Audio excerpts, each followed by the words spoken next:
Hello friends, welcome back to our channel. आज आपण आपल्या चॅनलवर आषाढ तळणार आहोत। जर तुम्ही अजून तुमच्या घरी आषाढ तळला नसेल तर हे दोन पदार्थ अजिबात मिस करू नका। अतिशय झटपट होणारे आणि साठवून ठेवण्याजोगे म्हणजेच गोड पुऱ्या आणि तिखट पुऱ्या। चला तर मग सुरुवात करूया।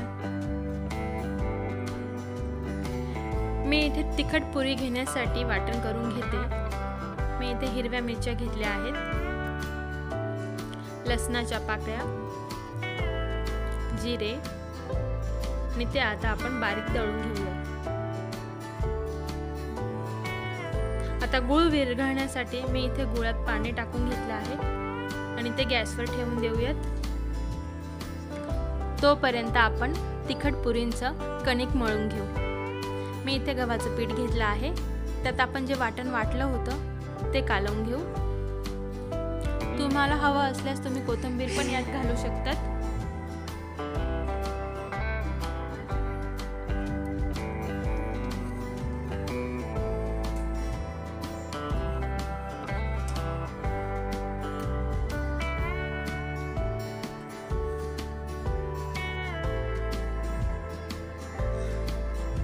आता थोडं लाल तिखट घालून घेऊयात।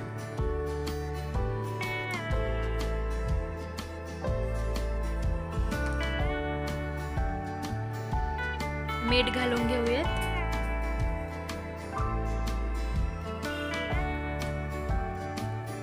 तेल,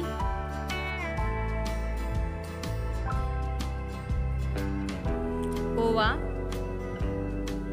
आणि ते मिश्रण व्यवस्थित मिक्स करून घेऊ आणि घट्टसर असं कणिक मळून घ्यायचं आहे।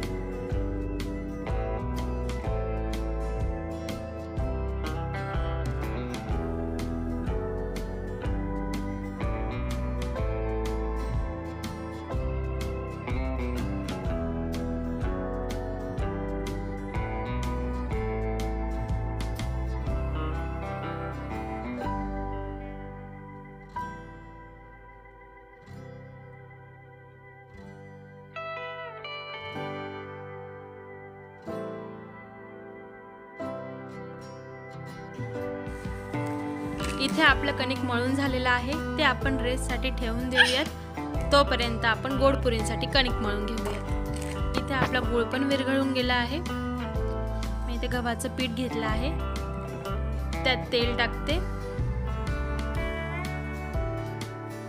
आणि आपण जे गुळाचं पाणी केलं आहे त्यात गाळून घेऊयात। ते व्यवस्थित मिक्स करून घ्यायचं आहे। पाणी गरम आहे त्यामुळे मी चम्मचने मिक्स करत आहे आणि आता याचं पण घट्टसर असं कणिक मळून घेणार आहे।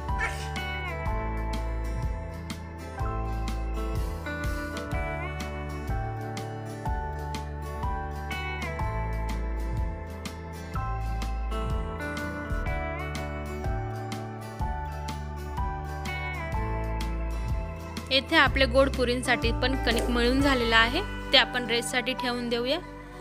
तोपर्यंत आपण तिखट पुरी लाटून घेऊया। तिखट पुरींचा गोळा घेतला आहे, तो तेलात व्यवस्थित परत मळून घेते।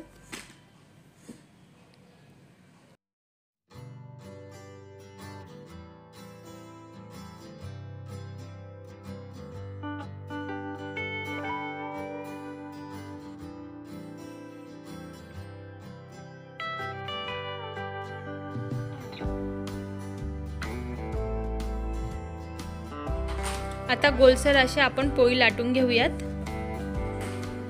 इथे आपली पोळी लाटून झाली आहे। एक गोल आकाराचं भांडं घेऊन आपण पुरीचा आकार कापून घेऊयात।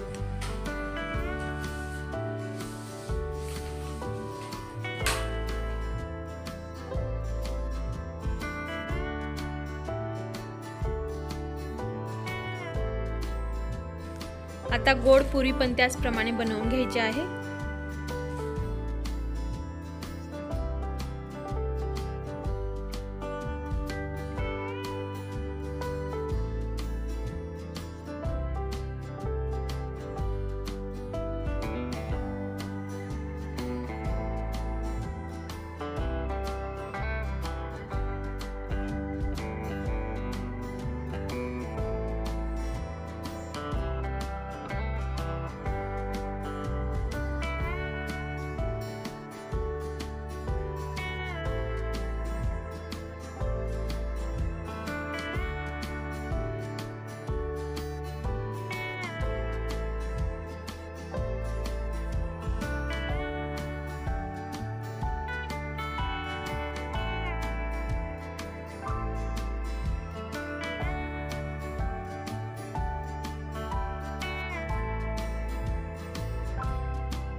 इथे आपल्या पुऱ्या लाटून झाल्या आहेत, त्या आपण तेलात तळून घेऊयात।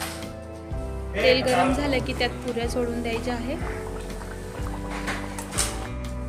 आणि व्यवस्थित पुऱ्या तळून घ्यायच्या। तर मंडळी, आपल्या झटपट होणाऱ्या आणि 8-10 दिवस सहज साठवून ठेवण्याजोग्या तिखट पुऱ्या आणि गोड पुऱ्या इथे बनवून झालेल्या आहेत। तुम्ही तुमच्या घरी नक्की ट्राय करा। तुमचा आषाढ तळून पण झाला असेल तरी सुद्धा ह्या पुऱ्या नक्की ट्राय करा, तुमच्या घरातही सगळ्यांना आवडतील। पुन्हा भेटूया एका नवीन रेसिपीसोबत। तोपर्यंत काळजी घ्या, खात राहा आणि हो, व्हिडिओ आवडला असेल तर लाईक करा, शेअर करा आणि सबस्क्राईब करायला विसरू नका। बाय।